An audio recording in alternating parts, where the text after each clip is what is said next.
Welcome to the Get Published podcast, sponsored by Birdie Consulting Group. To get more information about our coaching, publishing, executive ghostwriting, and podcast production services, go to getpublishedpodcast.com. Welcome to the Get Published podcast. My name is Paul Brody, and I want to thank you for joining us for another episode where we help authors get published with a proven system that works. And today, we're being joined by Jan Herrman, author of The Last Cowboy. Jan, welcome to the show. Thank you very much, Paul. Pleasure to be here. Well, Jan, we are thrilled to have you. Let's go ahead and start with the first question, and that is, what is the one piece of advice that you would give to a first-time author who is currently writing their book? You know, Paul, I've learned by experience that you have to decide at first whether or not you're going to self-publish or send out manuscripts. And in order to do that, it takes a great deal of research to decide which path to take.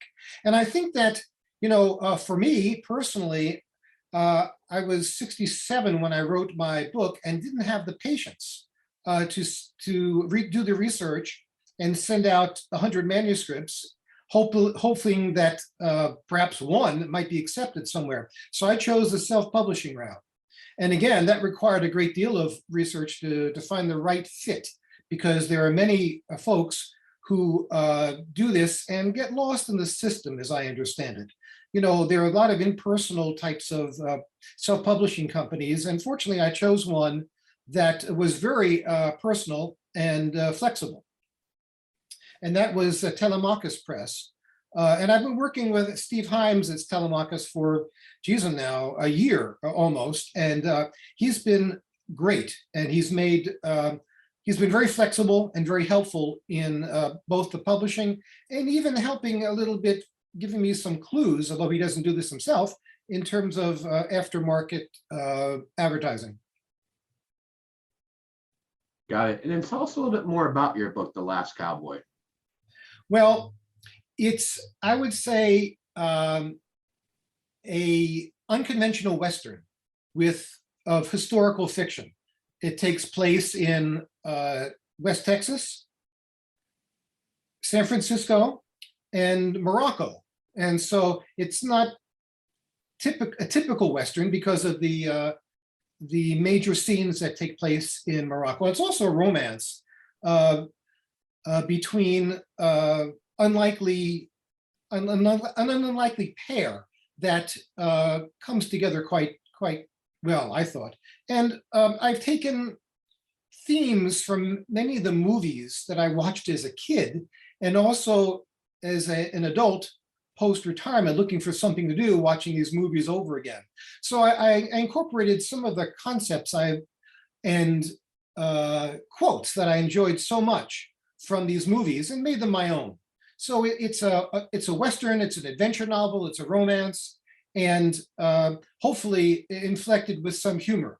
And I can tell you that the storyline and even the dialogue and the characters have been rumbling around in my head for at least a decade before I finally found the time and focus to put it to paper, so to speak. And many of these characters I became very fond of. I had conversations with them before I wrote, although I'm not schizophrenic. And I enjoyed these conversations and put them in the story. And what do you feel is the hardest part about getting published? I think it's getting someone's attention, somebody who's able to make decisions. And, you know, an unpublished author is not likely to easily find someone in that category. You know, as I said, at age 67, when I wrote this, I didn't have a lot of patience. I've since gathered some. So in fact, if I were to write again, I might well go through the lengthy process of sending out the manuscript with an agent to a publisher. But I think, again, it's getting someone's attention and willing to spend their time and effort in editing and publishing your manuscript. I mean, clearly you need to have something that's publishable, that's well written, and is of great interest. But once you have that, that's no guarantee of anyone of accepting your manuscript. So again, I think it's garnering the attention necessary to have your book published. And let's talk about books. So what is your favorite book, and what was the number one thing that you learned from it? Well, I can't answer that question with a single book. Right. In the last couple of years, I can tell you that I have two favorites and an auxiliary, as I'll call it. And All the Light You Cannot See by Anthony Doerr is such an elegantly written adventure story from World War II that I found it just lyrical in its writing. And he wrote a follow-up, or actually one prior to that, called Four Seasons in Rome, which is incredibly elegant in its portrayal of his brief time in Rome as on a writing fellowship. And if you haven't read that short book, I would highly recommend it, the Four Seasons in Rome. You'll immediately want to fly there. It's romantic, it's lyrical, and worth your time.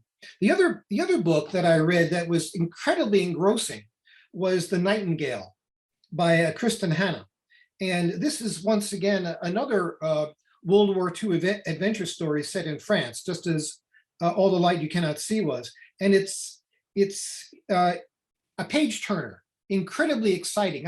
I used to read it at night before I went to bed, but couldn't put it down, and then couldn't sleep well because it was so engrossing and, in fact, stimulating. So the lessons I learned were several-fold from these books. One is, I think, resilience and the demonstration of enormous courage in the face of unimaginable evil and the great personal cost involved in taking those kinds of stands. Personally, I don't know if I had that same kind of courage. I would like to imagine that I would have, but you only find out when you're faced with these kinds of moral dilemmas. So I found both books incredibly inspiring and entertaining, a rare combination. And then for a final question, what is your favorite quote and why? Well, I once again, I can't answer that with a single quote, but I can tell you from my recent readings, there are two. The first comes from John Steinbeck in East of Eden. And he wrote, "Yes, memory. Without that, time would be unarmed against us." And the other one comes from A Requiem for a Nun. And it says, "The past is never dead. It's not even past." So both of those, have a reference to what has come before and how it affects your present and undoubtedly your future. Well, Jen, I want to thank you for being part of our podcast today. What is the best way for people to find you online? Well, I do not have a webpage, but I am on Facebook and have an author page on Facebook. I have a regular page and an author page. And I have an author email. It's janhermanbooks@gmail.com.